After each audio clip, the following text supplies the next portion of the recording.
Melia, Nia, dan Iza adalah 3 orang sahabat yang tinggal satu wisma, yaitu Wisma Fakultas Kesehatan Masyarakat.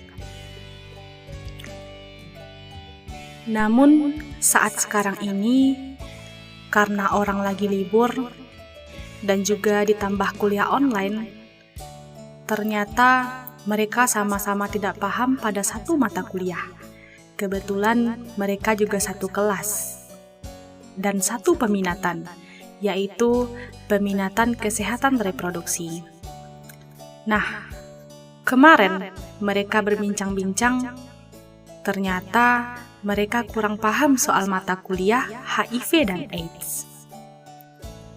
Berikut adalah video mereka yang diskusi tentang stigma dan diskriminasi penderita HIV dan AIDS. Selamat menyaksikan. 2000 years later. Perkenalkan, saya Melia Andarasti, BP 1811212051. Perkenalkan, saya Nurul Izati, BP 1811211045. Dan perkenalkan,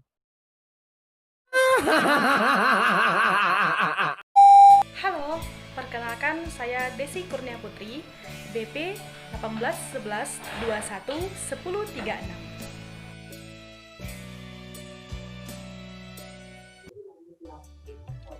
Halo, Assalamualaikum Ahwan. Wah, gimana kabarnya nih? Udah lama ya kita nggak ketemu-ketemu. Biasanya kan kita sering pergi kuliah bareng, sering pergi makan bareng, bahkan sering nginep di tempat kos masing-masing ya. Gimana nih kabar masing-masing? Ada Melia. Waalaikumsalam, Nia. Ya juga sih.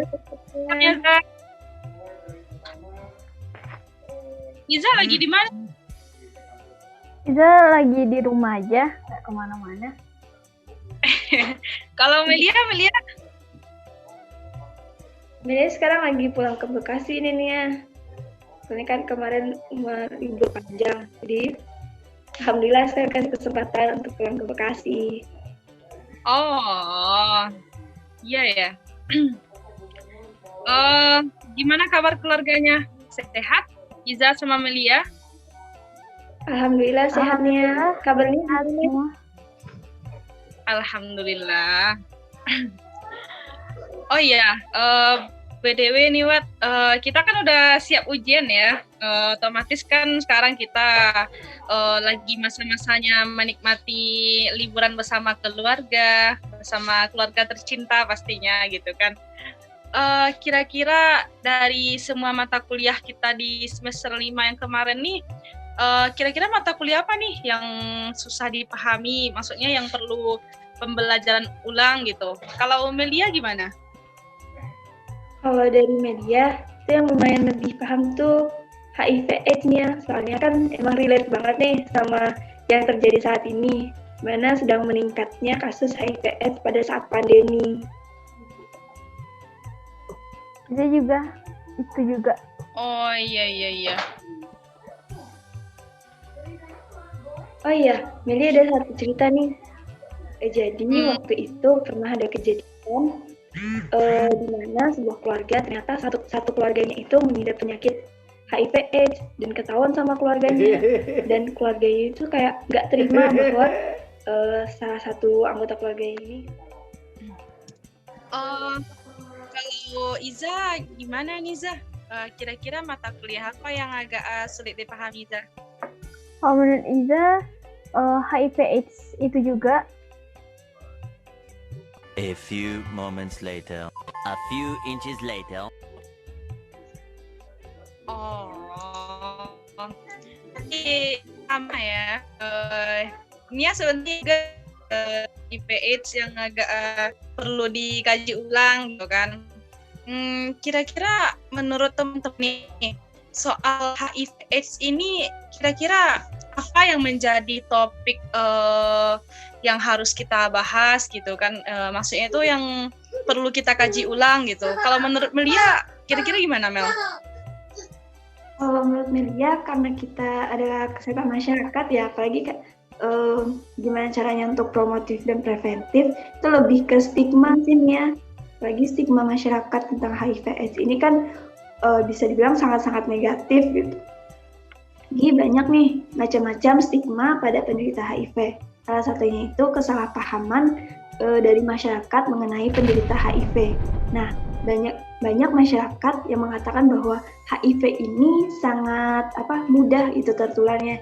Jadi makanya masyarakat itu sangat menjauhi orang-orang yang sudah terkena HIV/AIDS, dan juga mereka berpikir bahwa HIV/AIDS ini mudah tertular, makanya kayak nggak mau bersentuhan, nggak mau berinteraksi, nggak mau ngomong, terus juga nggak mau tinggal serumah, apalagi yang ada satu keluarganya itu terkena HIV/AIDS. Jadi kayak dikucilkan banget dari keluarga dan juga masyarakatnya.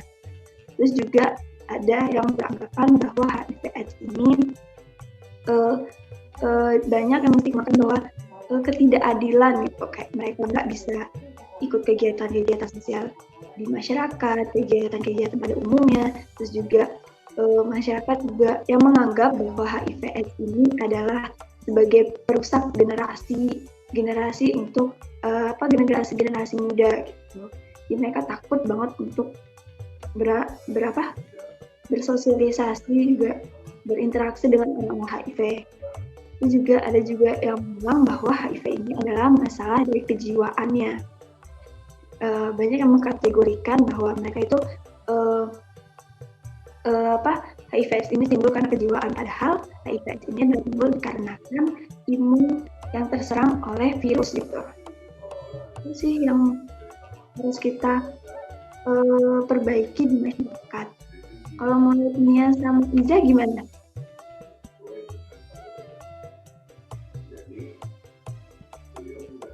Lanjut Za, PPT.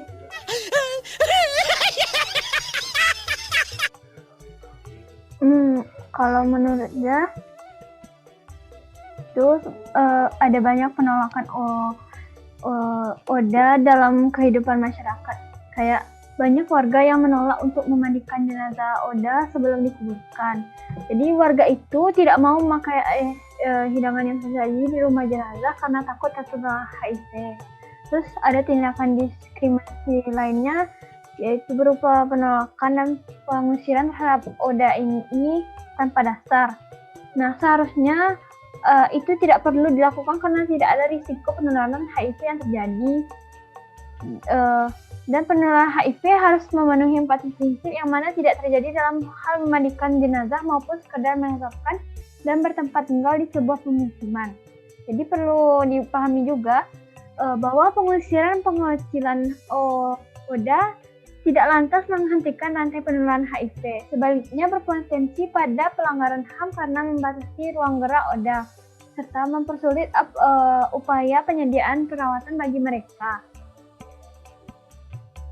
Terus ada juga diskriminasi terhadap ODA dalam aspek kesehatan. Jadi Za ada dengar berita melaporkan bahwa seorang pasien ditolak oleh dokter gigi untuk mendapat pengobatan. Jadi ada juga berita lainnya, seorang pasien HIV yang menjadi peserta JKN ditolak ketika melakukan klaim dengan alasan JKN JKN itu tidak menanggung klaim kesehatan atas penyakit HIV/AIDS. Dasar penolakan ini tidak benar karena seharusnya penyakit apapun harus mendapatkan perawatan kesehatan tanpa terkecuali, termasuk dari ODA ini. Terus ada juga yang mewajibkan tes HIV secara umum, melanggar pemenuhan hak tersebut akan kontrol tubuh dan kesehatannya. Tidak hanya melanggar hak atas kesehatan, pemaksaan tes HIV pada calon pengantin juga melanggar hak untuk berkeluarga karena hal tersebut dijadikan syarat untuk mendapatkan perkawinan. Selanjutnya ada diskriminasi seorang tenaga kesehatan yang menolak pasien ODA untuk mendapatkan layanan kesehatan.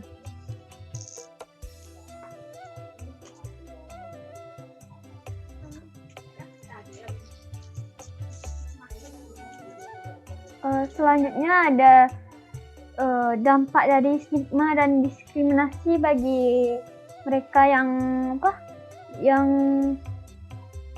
yang terkena HIV ini. Sebagai ODA cenderung menarik diri dari masyarakat dan belum terbuka pada orang lain. Ada rasa khawatir terhadap diri mereka tentang stigma dan diskriminasi menjadi alasan dibalik ketidakterbukaan ODA akan status HIV-nya. Terus ada tenaga kerja kesehatan masih memberikan stigma dan diskriminasi pada ODA.